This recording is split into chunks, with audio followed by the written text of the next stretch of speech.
Good morning. All learning begins with reflection, so I thought we could start this session and this conversation by reflecting on one of the most fascinating questions in strategy. Why do successful organizations fail? The pages of corporate history are littered with examples of once super successful organizations that tasted not just blinding success, but also defined their category, that at some point just ceased to be successful, went out of business, or just weren't the force they used to be.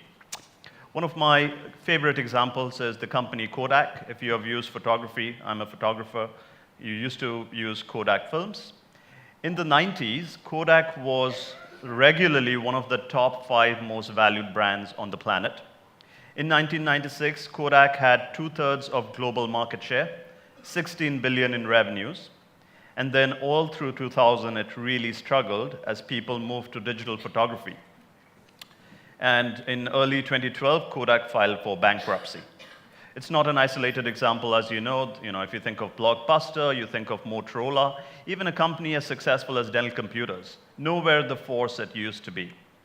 So it requires reflection. Why do successful companies that are led by incredibly smart people that have defined some of the most amazing innovations in their respective business suddenly end up failing? It's definitely not for lack of intelligence. As you look at these companies, even the examples that I've given, you see one pattern that clearly emerges. First, there's a lot of change that happens in the environment, in their context. For example, Motorola, you could argue, did not see the rush towards smartphones. Dell Computers didn't see the shift in preference towards other devices. Blockbuster clearly didn't see the move to digital format. Kodak didn't see digital photography. So shift in the environment is one big thing. But that is not enough. What is important to understand is these organizations could not respond appropriately to these changes. As I have reflected on what prevents really smart people and really smart organizations from responding to changes, in my mind, it comes down to they're just being blindsided because they're just too wedded to everything that made them successful. The behaviors, the practices, the processes, the value proposition that make organizations successful end up being significant impediment in their ability to see the change in their context and change themselves as they go into the future. More than ever before, today in our context, we are seeing changes of tremendous magnitude that is shaking up organizations. What are some of the changes? I've put 4, you can come up with your own. As consumers, you and I today make decisions differently about products and services we consume. The way we search for products, the way we decide what to buy, the way we want to buy, the way we want to make payments, the expectations of customer service, all of them are very different. It's causing organizations to really evaluate how they meet these shift in expectations. You look at competition. In India, if you think of the companies such as Paytm or Ola, or Flipkart, they're changing and meeting customer expectations on the go. And it's putting incredible pressure on traditional companies or incumbents to really, step up and keep meeting the shift in expectations.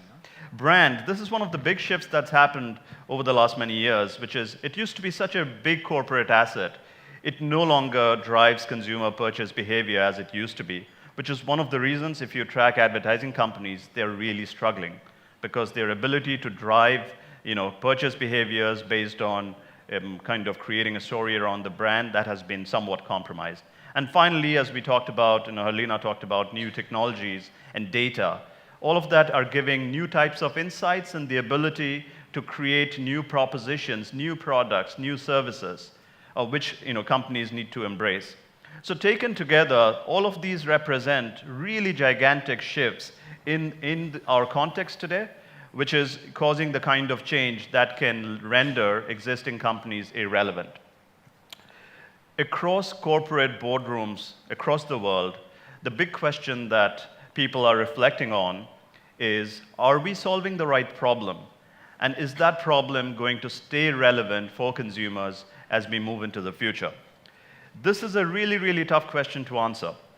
Take a product such as the Apple iPod. Some of you may have used it. If you looked in the mid-2000s, the iPod was the pinnacle of Apple's success. It disrupted CDs, it disrupted peer-to-peer sharing through Napster by allowing you to store MP3s on a device and carry those wherever you went. It accounted for a significant part of Apple's revenues. If you look today, the sales has really declined because people have moved on to streaming music. They don't want to store music anymore as much as they used to do. So this idea of constantly understanding shifts in consumer preferences and consumer behavior and making changes to your product and service and proposition is a really foundational one in today's context. Strategy, or corporate strategy, is no longer a multi-year plan to get to a specific destination. It's an ability to create capability that allows you to be nimble and respond to changes as they happen. As you can reflect and see, this is less of a technological challenge or a business model challenge. It is a very significant cultural challenge. In a research that McKinsey had done, they found out that culture is the single most important or single most significant self-reported barrier to digital success. That's what organizations have said. The single most important barrier, according to us, is our culture. As I look at all the changes that organizations have to make going into the future, three things stand out. And what I want to do is just highlight those three shifts that they need to make in their capability and also highlight the cultural challenges that they will need to overcome. So we talked about change, we talked about the need to stay relevant, and therefore the three capability shifts that organizations need to make. The first one, and you would be seeing this in different ways in your organization. The first one is being customer-centric. What does that mean? It means allowing customer pain and customer preferences, your end customers' pain and preferences, determining where you invest, what kind of decisions you make, how you design your organization, and how you run your business.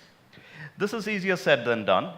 It's important because customer changes and changes in customer preferences are the single biggest driver of digital transformation today. So you need to constantly understand what they're doing. The way most organizations are responding to this globally are setting up what you may have heard of as enterprise startups, which are small teams, multifunctional teams that are self-directed, that are trying to solve a customer pain point. The challenge with that is, if it is not supported by a shift in cultural values, I've seen these initiatives not being very successful. In most organizations, take your organization and think about the kind of things you measure. If you're like most organizations across the globe, there will be very internal focused metrics about the operations of your business, about numbers that matter to you. They're not about what matters to your end customer. Right? So this is not just a procedural shift, this is a mindset shift where we truly start to value our end customer over our own business. The other thing that is really important in being customer-centric is you need to let people that are closer to your customer make rapid decisions based on imperfect information. This is again a big shift from centrally managing through a hierarchy to very, very decentralized federated decision-making. It requires trust, it requires the ability to create that capability in your people, but it also requires a cultural shift. The second capability shift that organizations are trying to embrace today is being agile. You would have heard the word a million times everywhere. What does agility mean? Agility means the ability to innovate rapidly and cheaply and make changes to your product, to your service, to your proposition, and test it out and roll it out on an ongoing basis. It's a capability. It's not something that you do, it's how you do it. It's all very fine, but if you see in most organizations, we reward people for not making the mistakes, for getting it right the first time. Right? What it does is, it breeds a culture of reducing risk, of cutting down errors, and therefore nobody's really valuing speed and the ability to make decisions, again, with imperfect information. The other thing that's important in agility is you want information and insights to flow through the organization and inform how you design your product. For example, it's very possible that a person in your customer care center has sharper insights on what your actual customer pain is than the product manager. But if that voice doesn't reach the organization, then it's of no value. In most organizations, unspoken but well understood hierarchies will prevent that voice from coming through. Because, I'm the senior person, you are a person that's taking a phone call, so just do your job, right? So it's a cultural impediment that, that kind of restricts or constrains organizations from being agile. The third thing, again, you would have heard it a million times, is being data-driven. What does this mean? It means that you make your decisions based on data, on insights that you get out of the terabytes of data that's getting created every day in your ecosystem. So what organizations are doing is they are setting up, investing in BI tools and analytics, upping their IT capability. How do you store data, retrieve data, engineer data, and then analyze it, which is all very good. But if you don't change how decisions get made in an organization, no amount of investment in data infrastructure is going to make you data-driven. In most organizations, decisions are based on expertise and experience, the senior-most person's judgment, right? So if that's the prevailing paradigm for decision-making, what is the value of bringing insight and data into a conversation? And the other thing is, the idea of being data-driven is that if presented with facts, you change your opinion, right? In most organizations, we reward expertise or knowledge over the ability to learn. How much do you know is what we are rewarding, not how fast can you learn. So therefore, as individuals, we tend to rely on what we already know as opposed to the ability to learn new things based on data that's being thrown at us. So as you can see, these are some of the most important priorities for organizations globally, but all of them are rooted in significant cultural shift. So what does it mean for HR professionals such as yourself? My belief is that this is a phenomenal time to be in the HR function because it gives us an ability to truly reimagine the role of HR in the enterprise. Today, very fundamental questions are being asked. Across corporate boardrooms, the CXOs are mulling really fundamental questions around how do we organize capability? Is it by job function? Is it by capability? Is it by job type? Is it by project teams that are nimble and we can dismantle them? Really fundamental question. How do we reward performance? Do we measure individual performance, team performance? What happens when the team constitutes automated software? What happens when the team transcends organizational boundaries? How do you measure performance? How do you design culture? How do you inspire people to continuously learn and have the motivation to unlearn when the context changes? These are the kind of questions that the HR function today has to really answer for the enterprise, for them to successfully get to the other side of transformation, whatever that means.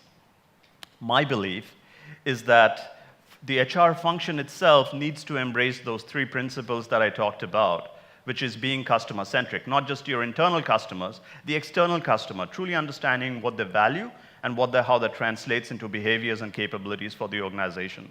The HR function needs to be agile, to be able to experiment with multiple ideas and then being able to roll them out at scale. It needs to be data-driven. But most importantly, going back to the point of learning, I think as HR, we need to unlearn many of the tools and practices that we had learned over the last many, many years and existing paradigms in how we run our business, and be willing to learn new tools and techniques, because nothing today is more important than the ability to learn. Thank you very much.